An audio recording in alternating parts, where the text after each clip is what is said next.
All right, welcome back, NAV Lab podcast. I'm Randy Baker. I'm with Influence Media. I'm here with some of the founding partners, founding fathers, I would say, of NAV Real Estate, Korey Wacker, Bo Pollard.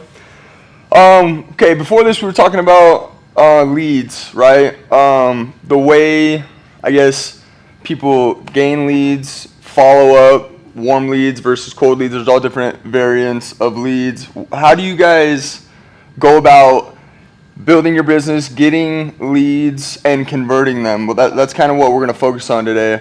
I would actually love insight into both your guys' strategies because I'm sure no shoe fits all. Korey, tell me how you go from, you can talk about when you started your business, or you can talk about how it evolved into now. How do you gain business? How do you gain leads? And how do you go about converting? Well, first off, thanks for having me, sir. Good to be back. You know what I mean? I love the hat.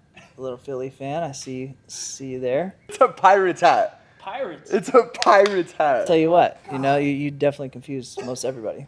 I thought it stood for Pollard. Pollard. Yeah. Yeah. It's just it stands for a lot of things. Anything with a P starts. Yeah.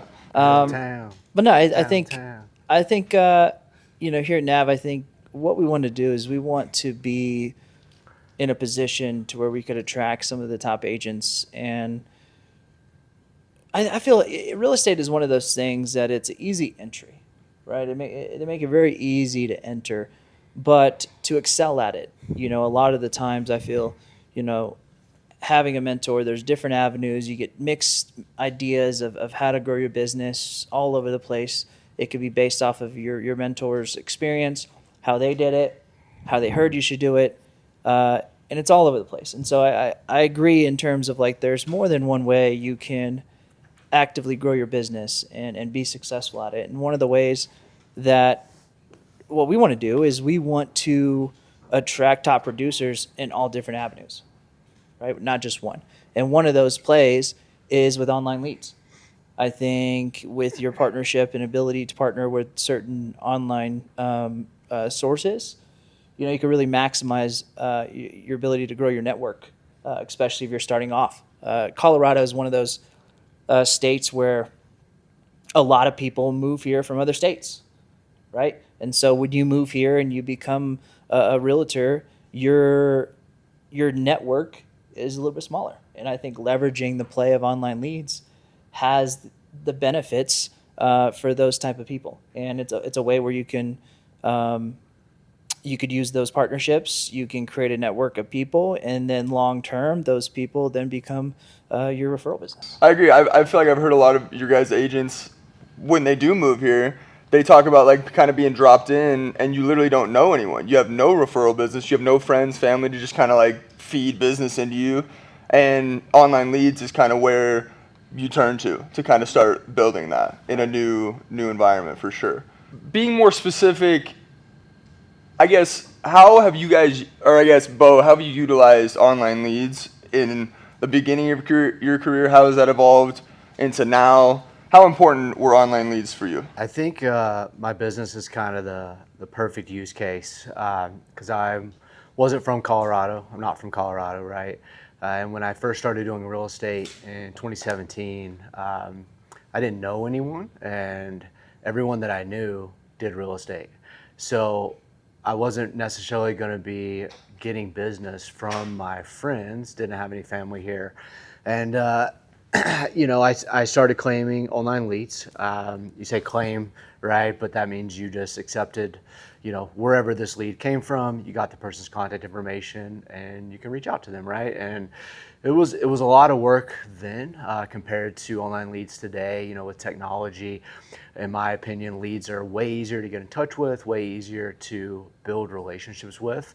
Back in the day, it used to be a text message, and then you had to call the person, 10 times a day for 2 weeks to try to get them on the phone. And once you did, it was a whole different thing with trying to, this person would answer and be like, who are you? How'd you get my information? And then you had to figure out a way to then build a connection and potentially, get an appointment from that person.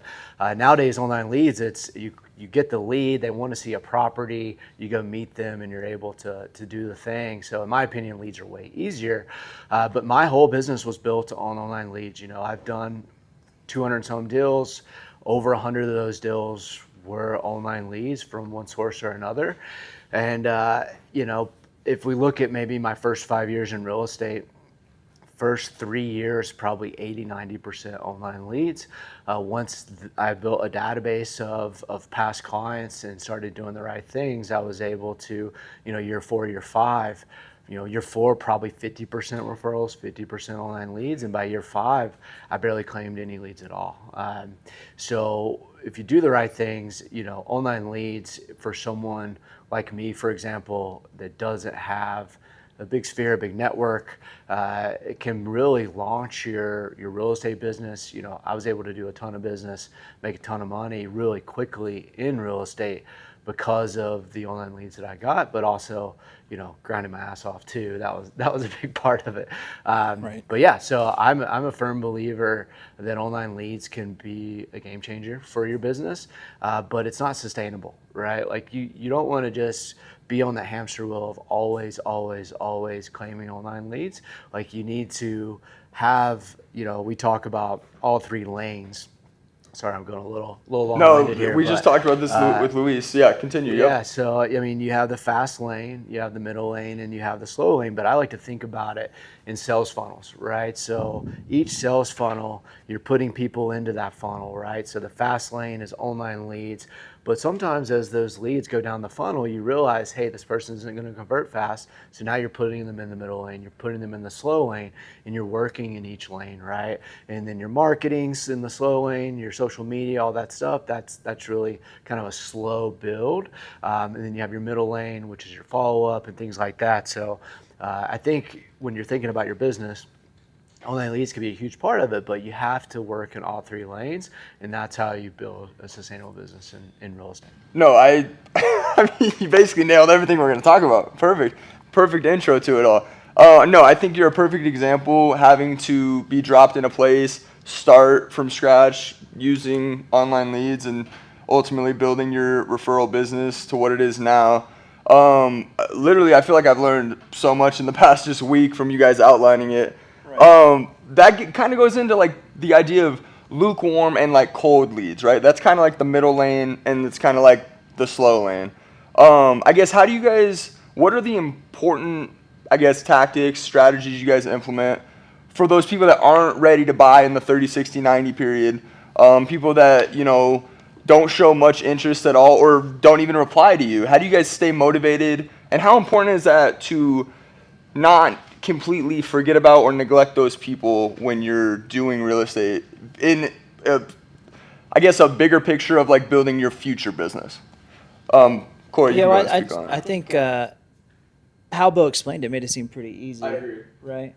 But I don't want to get it twisted. It's definitely not. Yeah, for sure. By any means. It takes skill. And elaborating on that is like the difference between meeting somebody who was referred to you, right? There is already this small layer of trust that you're walking into because it's referred to from a mutual friend, from a family member, from a past client, whatever it is. There's a small layer of a trust that's going into that initial meeting. With online lead, there is no layers there, right? You are meeting somebody who typically has already profiled you in a way, right, where you are a type, right? You are, you're salesmen. Maybe that person has had a negative experience in their past. Like there are barriers that you're gonna have to figure out how to overcome, and like that is the essence of why a lot of agents don't do online leads. The reality is it takes work and it takes skill and it's not easy. And so you have to be okay with rejection constantly because you play the statistical game. It is a numbers-based game. And so from a conversion or however you want to put it, you're losing the majority of the time. And like that is technically what you call winning in online leads. And so it's like a lot of agents see the online lead play, right, as tiresome, as too much work, right? But it's usually because that person, whoever thinks that, probably does not have either the skills to do it, has also had a negative experience because they weren't taught how to do it correctly, right? Or unwilling to acquire the skills, so they think the easy route is to, go pound the pavement and knock on doors, which from a time perspective takes up more time, right? So in terms of like quality of lead, like with online leads, sure, you have different avenues of lukewarm, right? You have people who have kind of went cold, and then you have a lot warmer leads depending on the source that you're acquiring it from. And so the majority of the time, you're either getting a person on the phone or you're meeting them in person.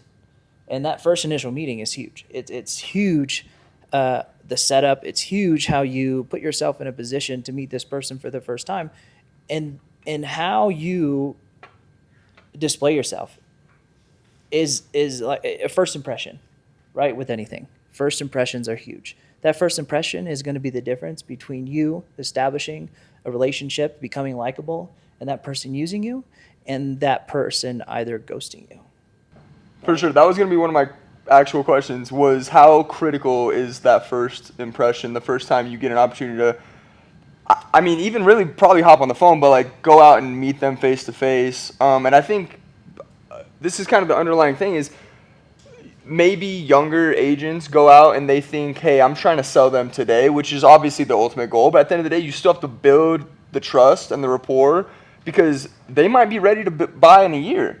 And I think you still want to build trust in hopes that someday they do business with you, regardless of if that's today or in the future. And I feel like maybe that gets overlooked by younger agents because they just want to make the quick money and they want to do the deal today.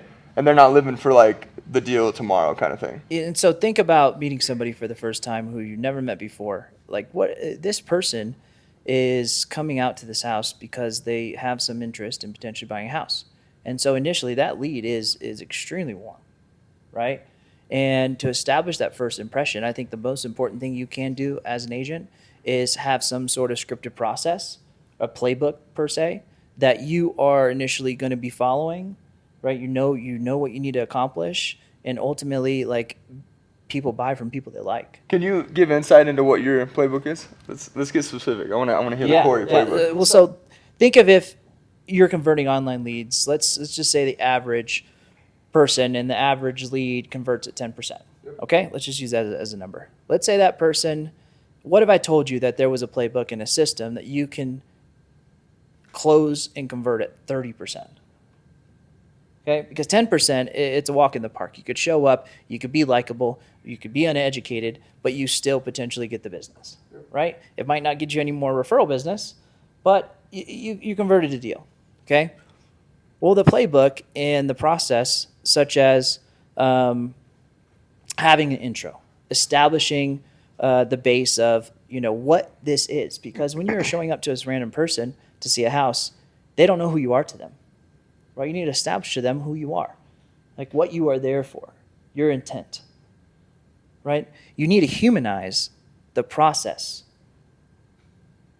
of meeting this person for the first time so they feel comfortable, right? And having a playbook and having a system from start to finish, from an intro, from the body, and then from the closing, right, of what what expectations are to be set moving forward, and then your ability to follow up. Those pieces of this puzzle are the difference between you going from 10 to 30%.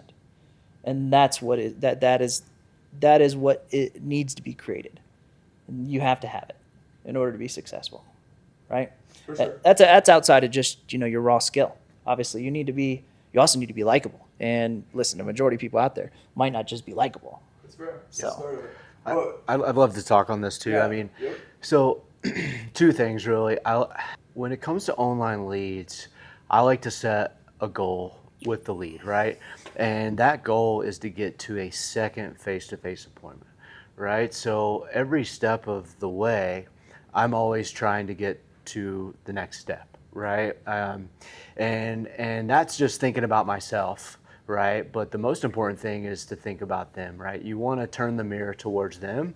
And I think what most agents really struggle with is they make it about themselves. So in terms of those goals, my first goal whenever I interact with the lead is to get to a face-to-face appointment, right? So everything that I do, my follow-up, my first interaction is, hey, let's get this face-to-face appointment.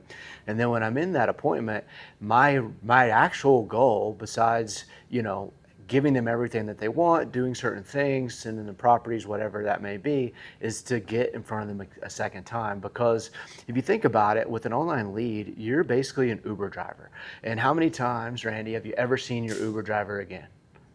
Never. And it'd probably freak you out if you saw them again, right? Wild, actually, like yeah. They took you to the airport, you talked about their kids, and then see ya. You never see that person ever again. So flipping this mirror around, right?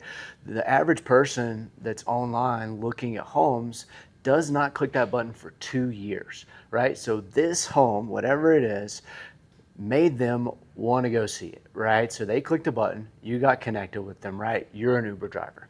You show up to that, you call them, however you get in touch with them, you set an appointment, right? Boom. Uber driver's coming, he's got to pick me up to the airport, right? Well, Uber driver, real estate agent's going to show me this house, right? So we get to the house. Now I've got to do something, say something, ask the right questions, prove that I am not an Uber driver. I'm here to be your driver full time, baby. Like, we're working together, right? This is for the rest of your life. When you want to see real estate, when you want to buy real estate, I'm that guy, right? So how do I build that relationship? And then how do I take that first appointment into a second appointment? Because when I meet them again, now I've got a client. Right? Now no longer I'm an Uber driver. Now it's not going to freak them out when I show up at their house again because they know I'm coming because we have a relationship, right? So when I flip that mirror around, I want to always think about it, what's happening from their perspective, right? La-di-da-di, I know 15 real estate agents in my life, but I'm looking on Zillow because it's easy. I get bored at work. I want to scroll, whatever the website is. They click the button. Okay, some random guy named Bo just called me. He's gonna show us a house today, babe, right? Talking to his wife. We get there. Now I've got to do something to get past that wall of we're never gonna see this person again to, man, I really like and trust this person. So I think to Korey's point, a lot of agents make it about themselves, right? They try to sell the house. They try to sell themselves. I've been doing this 20 years. I know exactly what you need, right? When really, I try to play this game where I never talk about myself. I ask them questions, I learn, right? I listen, and I get their kids' names. I get how many dogs they have, right? I get why they want to move into a new property. And then by the end of that showing, they know that I'm a badass because I've asked the right questions and I've started to build that relationship. And I've also heard this is like in real estate, especially on the buy side, your sole job is to just let your client know what happens next, right? We saw a house, cool. Here's what happens next. You need to get pre-approved and we need to go see as many houses as possible. My job, show you houses and guide you through this process, get you to your goal of buying a house. So I think that's really where a lot of agents miss with online leads. Online leads is super freaking hard. This is a stranger. You don't get to choose who you work with a lot of times, right? This person could be a major asshole, doesn't want to give you the time of day. So how do you use the skills in the system, right? The system Korey was talking about, the system we have for converting online leads to build that relationship and get to a second appointment, right? Get to the second appointment, you got a client, you're working together. And if you can do that more than 1 out of 10, you're going to be extremely profitable and extremely successful. Yeah, amazing insight from both you guys. I think the overarching theme from both what you both said is like you got to build that connection, build the trust, be relatable, be likable even. I totally agree. All those things come into play.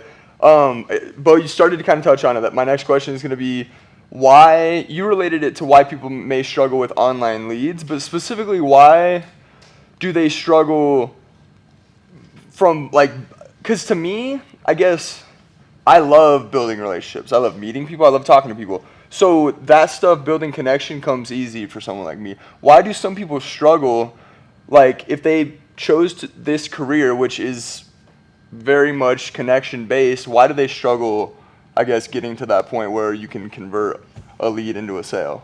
Like, where's the struggling point? Where's the sticking point? Yeah, I think there's.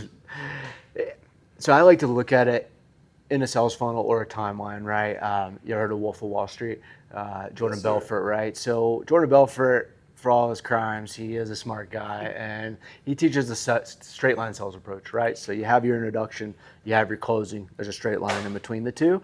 So I'm trying to keep the lead or whoever on that line to get to closing, right? If they get out here, I'm not getting any closer to closing. And there's so many things that can come up or obstacles that you've got to get over with this person or with this family to get you closer to getting that closing, right? And I think a lot of, back to your question, a lot of that stuff isn't even about the lead, right? It's personal stuff, right? It's the fear of rejection. It's, like if I haven't had a closing in 2 months, right, I need this money. And it's going to come across to the lead that I'm selling this house, right? I'm selling, hey, what do you think about, like whatever the question is, and I'm getting a little pushy or whatever, because I need to get to a closing, right? And they're going to sense that all day. So I think just being able to take a step back and really focus on what's important to them and not what's important to you, right? Putting your client's needs in front of your own, that solves 99% of any issues you're ever going to have, right? And they're going to sense that. And I think the reason why people aren't, there's a hand, like people out there who aren't good at this is all right here. They don't have the mindset for it.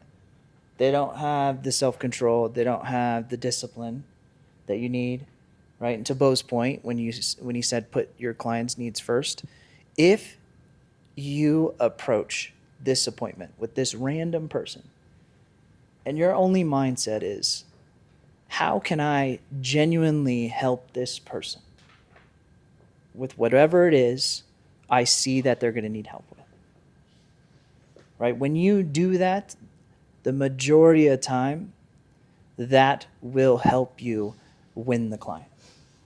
When they feel as if their needs, you are putting their needs before whatever it is your agenda, whatever your agenda may be, right? That is like the first and foremost, the first step. The majority of people fail before they even get there. Yeah. They just don't have the understanding of what it is. They think they're going to sell somebody on something, but that's not the thing. You're going there to create a relationship. Yeah. You're going there to build rapport, right? Yes, there is an agenda and a playbook on our end, but like the reason why there is structure, right, is so that you stay on task. Like you do want to convert that lead. You want to close a home with them, right? Doesn't matter when we close. I just want, by the time we leave this appointment, I have made it clear that there is nobody else you will be working with when that time comes to buy a house, regardless of when you buy it. Yeah. Right. No, I agree. I guess just to kind of wrap that point up, it's just when you are kind of being a little selfish and prioritizing yourself over the client, and obviously it just leads to, I guess, like a distrust, and they're not gonna want to work with you. One more thing to that point, right? From the real estate agent side, you have to be in this weird headspace of like, I'm gonna do everything I can to help this person, and even outside of that first appointment, I'm gonna follow up, I'm gonna work hard, I'm gonna send them properties, I'm gonna provide a ton of value, right? But I also have to be in the headspace of like, statistically, 9 out of 10 are going to tell me no in some way, or I'm not ready in some way, or F off in some way, right? So like, I have to be in this weird headspace of like, hey, I know you told me to go F myself, but do you like this house? On average, let's talk about that, because if that is like the going rate of some of these online lead sources, is that 9 out of 10 yeah, I mean, 10% end up for online trash, leads is but the great. reality is like, when you are above average and when you have this system and run this play and are a genuine human being, you could take that 10% to 30% easily. And I mean, you bat 300 for 10 to 15 years in the majors, and you make the Hall of Fame. baby. It's the same idea. Like, listen, you got to be okay with rejection. You will be rejected. And the thing is, why you have to be okay with it is because to find those 3, you have to follow the process with all 10 to figure out the 3. Right? And a lot of that is following up with people who already seemed as if they rejected you. And no, agents don't want to do that. Agents don't have the time. They don't. They're all looking for that instant gratification. 100%. Right? There are those few out there who we seek, right, on our team, who do have those traits and now just need the playbook. I mean, honestly, if I can give my insight, just not even being a real estate agent, it's the emotions, right? And I think that's a problem with a lot of things in life. It's not just real estate, but emotion. When you let your decisions be dictated by emotion, it's oftentimes going to be skewed. It's not going to work out in your favor. I just being able to disassociate, and again, it's going in with the right mindset. You said it's mental. Like, it's not even like rejection. You can't look at it like, because that's negative. You can't make it a negative thing. It's just part of the process. Like, you're getting reps still. You're still building relationships. At the end of the day, you can't let other people dictate who you are and how you act and how you treat people. If you, like Bo said, if you're coming in a positive, like, genuine, like, let me help you, and they don't want help, like, you can't help them help themselves. Like, if they tell you whatever they tell you, F off, then that's not your fault. Like, you did your job, you did what was right by you, and that's all you can do. Right. Let's say you have this system in this playbook and you're doing online leads, okay? Do you want to become better at online leads? I will tell you how. You never make the same mistake twice. If you have the ability to go in with whatever playbook you went in with, and then by the time you're finished meeting that person, whether you're talking to them on the phone or meeting them in person for the first time, if you have the ability to reflect on what just happened and identify 1 to 2 things of where your mistake was and what you could have done better in that situation, and then mentally corrected it, and then moving forward, you know that you can never make that same mistake twice. You will eventually be an agent who converts online leads. And I think that's the point, right? Is, like you said, it could be looked at as a rejection, but at the end of the day, it's a rep. So as long as you learn from it, that's the point. Like, take something from everyone you encounter and let it build you into a better agent, more successful agent. Awesome. I mean, amazing insight so far. I think the next thing, and I think this is going to be the hardest, maybe not the hardest thing people encounter, I just feel like maybe agents just neglect this part. Last thing I want to talk about is, like, completely cold leads. Is it important to give them energy, to give them time? How do you continue to follow up with those people in, like, a last effort to maybe win their business in the future? How important is that? Is that something you should even spend your time on? Yeah. I give you my opinion on that one. So I just closed an online lead that I met over 5 years ago, right? But in the first, couple months of showings, of trying to get them pre-approved, running into obstacles here and there, I realized that this person is going to buy a house. Someday, they're going to buy a house, right? So how do I make sure that they buy a house with me, right? And I would say that, even though it took 5 years, I didn't put a ton of time into it until I had to, right? But I did the right things. I made sure I stayed top of mind, right? How do you do that? Can you be specific on that? Honestly, I made sure I was constantly sending them homes, send them market updates probably once a quarter, and I call them twice. Is that like email? Oh, okay, and you call them? Okay, cool. Do they answer? Yeah, for sure. Okay. Super nice guy. So I knew we had this relationship. I knew he had kids. I knew he had a dog. I knew he liked the Vikings, right? So Love it. I would always have something to chat about, right? 5-minute phone call, every 6 months, So now that is a very one-off situation, right? If if you're truly talking about a cold lead, I mean someone that doesn't pick up your phone calls. right? So Yeah. let's say I get a lead, I call them, I do the playbook, right? Like we have a playbook. It's a lot of follow up right off the bat. Statistically, I need to get in touch with them very quickly, or I'm never going to get in touch with them, right? But I can't just let this person go. I can't just forget about them, right? But I also can't spend all of my time.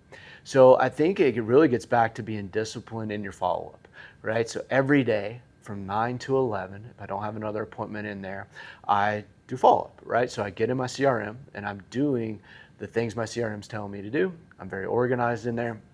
And I'm following our playbook with these leads. And then at the end of really this kind of follow-up that we're doing, of a lot of follow-up in the beginning, I need to make a decision, right? Is it worth me spending more time on this person?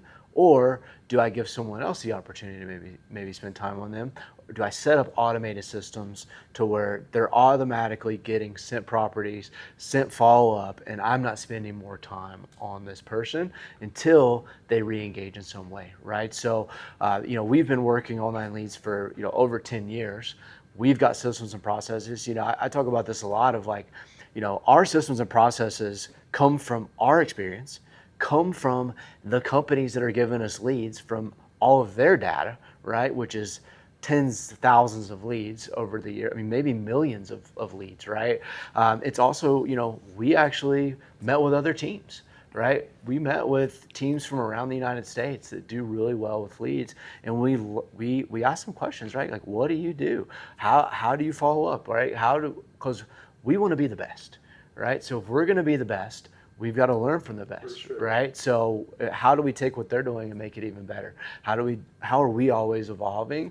And it really comes down to, if we're going to convert at 30%, it does come down to the cold leads, right? How do we implement a system and process that's going to get us there, right? Because if only 10% are going to go, and work right off the bat, how do we do the follow-up? How do we make sure that when the time is right, it's 5 years down the road, they're using us, right? So Yeah, I think to Bo's point, I'm not here to sell you on cold leads. Like, let's identify what a cold lead is, right? So it's like, cold leads suck. listen, listen. If you walk into a brokerage and they give you a sheet of 100 names that have just been in their database for 5 years, like, you could kick rocks. Like, I'm not.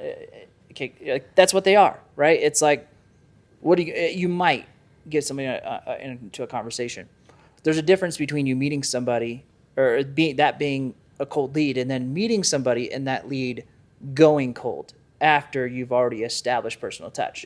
I feel like there is a difference. When you establish a relationship and then they go cold, why do they do that?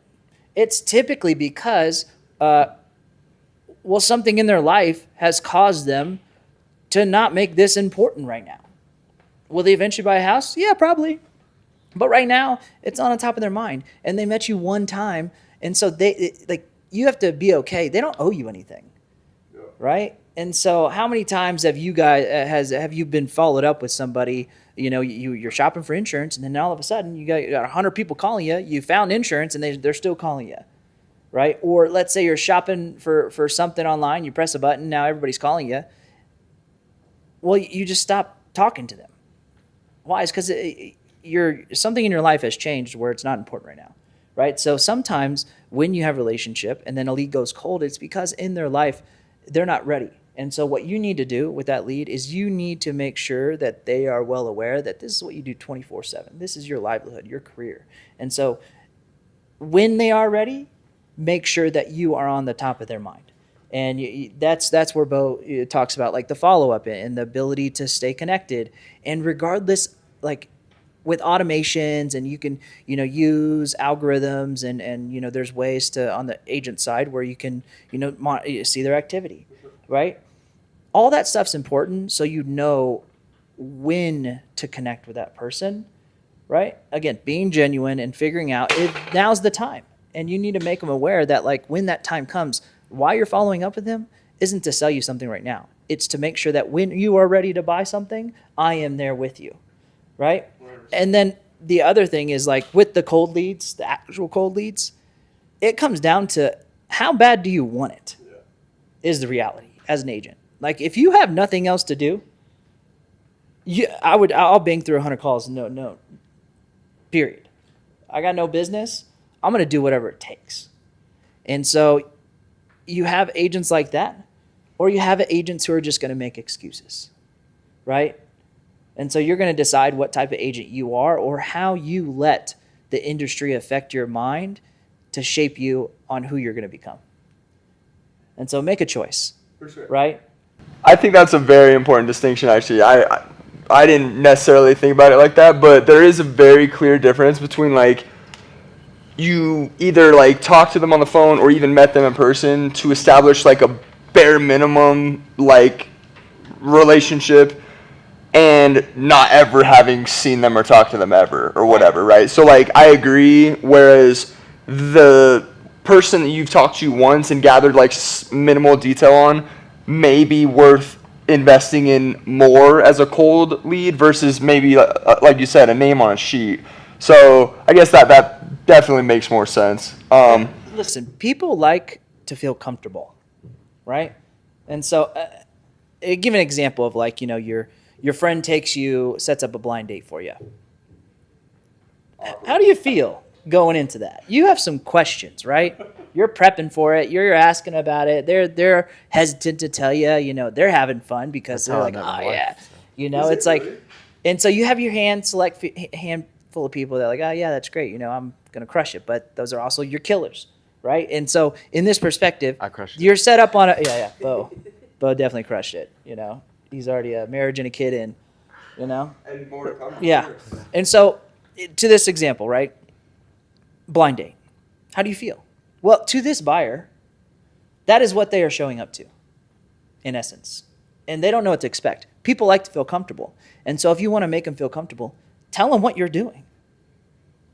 Right? This person goes cold and you finally get them back on the phone. Tell them why you're calling. Like the truth. The truth is, I'm calling because I want to be there for you when it's time to buy a house. And I'm going to show you through my performance how serious I am, how professional I am, and how I'm a badass. And then as you do that, you earn their respect, you earn their trust, and you show that you're professional, right? No hidden agenda. And so that is what's truly important when you're meeting people. They don't like to be surprised, right? Tell them what's going on at all times. Tell them what this is and how you can earn it. They owe you nothing, but you take from them everything. I love it. That was deep. Gladiator reference. That was deep. Yeah. So just on the blind date topic, I think that's a great You didn't like analogy, the gladiator right? reference, huh? You know, my wife, right? She bought a house with one of our agents, and then the agent was like, "Hey," I mean, this was a long time ago, but she was like, "Hey, Ages ago. I gotta set you up with my client, right? We should do a blind date," or you know, and I'm like, "Sure, I've never done that." You know what I mean? So we did an escape room, but before the escape room, we met at a bar right across the street, and we had 5 minutes, and we each took 5 shots, right? So broke the ice, right? I want to know who set up that date. He was like, that person was just like, "Damn, this girl is hot. I need to get her in my circle." Yeah, basically. Who was that? Tiffany Traxler. Yes, I need to get this girl in my circle. Yeah. Who can I give her to? But it was a blind date, right? So like, just like a showing, right? So first thing with a showing, if it's an online lead or whatever, I never met this person, I'm going to break the ice, right? And right off the bat, I'm going to start asking questions, gathering information. If you've ever been on a date in general, if you don't ask any questions the whole time, you didn't have a good date because you don't know shit about this person, right? And the whole point is to find out more information and figure out, right? Like, as bad as this is going to sound, right? But I'm going to ask the right questions to figure out if there's any objections, right? Are there going to be objections on my end or objections on your end, right? Because I'm going to parse those out now and get past those, right? Hey, what part of town do you live in, right? Same for my date, same for my client, because my client, I want to figure out why they're here. Do they live close by? Do they live 30 minutes away? Is their job close by? Why are we here, right? For my date, right? Do you live an hour away? Because I'm not driving over to your house an hour away, right? This is going to be a deal breaker for me. You know what I mean? So like, I'm going to get past. Hey, past listen, these girl, if you're an objections, hour right? away, you better move or something. You Dude, want to be and with she, me. I mean, You better buy a house. Yeah, my I wife know a guy in literally- real estate. my wife was 45 minutes away. So she was just under the breaking point. Yeah. Yeah, like 44 minutes. Yeah, 45. She better hope there wasn't traffic that day. Yeah. We're not- we we're not hanging weren't out. seeing each other. That's hilarious. But it's kind of the same thing, right? It's figuring out, what does she want? You know what I mean? What do I want, right? What does your client want? And how do I get them to what they want and let them know I'm the person that's going to get them there, right? I'm going to get them there as easy, as fast, as seamless as possible. I'm a professional, and we're going to have a good time, and then we're going to be friends after this, right? One thing we haven't really spoke about, I think it can be a trap, but like becoming friends with your client, right? Like in the beginning, I tell them like, hey, we're friends now. You know what I mean? But I'm still going to be that professional. I'm still not going to let them all the way into my life. Like I'm not telling them about, I'm going to Zed's Dead next week to see a dubstep show. But after closing, I'm going to bring that up for sure, right? Like I'm going to be a professional. I'm going to help them. And then I do care about them, right? I think that's the other side of it. Whenever I'm looking for maybe a new agent to join the brokerage, like the first thing I look for is character in that person. I firmly think that if you're a person of good character, you can learn the rest of the skills, right? You can develop the discipline, the grind, right? And then the skill sets. But if you're not a good person, you're never going to make it in real estate, right? And those, every agent, 99% of them who have made it 10 years in the industry, like I know, like you're probably a good person. You're a person of character. I mean, there's definitely some that get through the cracks, right? But, you can't make it in this industry that's literally built around everyone being honest and ethical and not be someone of character, right? It's what you do when people aren't looking. I think that's really the first thing that can set you apart in the industry. Or just being a winner. Yeah. Go get it. Are you a winner? Do the thing. Is the reality. Well, Korey slipped through, but So He's a winner. yeah, you just gotta be a gotta winner. No, that's an interesting point because I thought about bringing that up earlier on, but it's like that line of like building trust and rapport and like respect and making a connection. Like those are all things you need to do when you're building like a friendship. So it's like, where's that line, right? And because it is very hard to merge business and personal and like friendship. If it's done perfectly, it can work. It can be fine if there's respect and maturity and whatever necessary. But it is hard. Like if you blur those lines, you can get yourself in a very sticky situation. I think, like you said, you can trap yourself in a weird way. But I think there are definitely things that go hand in hand with, and it can be relationship too. Relationship, friendship, connection with your client, like it all goes hand in hand in terms of like building and learning about that person and making that connection. I would love to know the percentage of blind dates that work out. probably pretty low. Depends on who you are. Yeah. That's for sure. I keep thinking about it. And what do you define as workout? Bo, turn into Bo. Yeah, Well, then I would say that percentage is very low. very low. Yeah. Yeah. We got Yeah. married, Yeah. have a baby now. I'm firmly against that culture, Yeah. that idea. Here's the thing, though, with the blind date, like how many do you go on in your lifetime? Not many. No, I've only went on one. Well, with these online leads, I'm going on about 45 to 50. Would you count a like month. Tinder as a blind date? I would, yeah.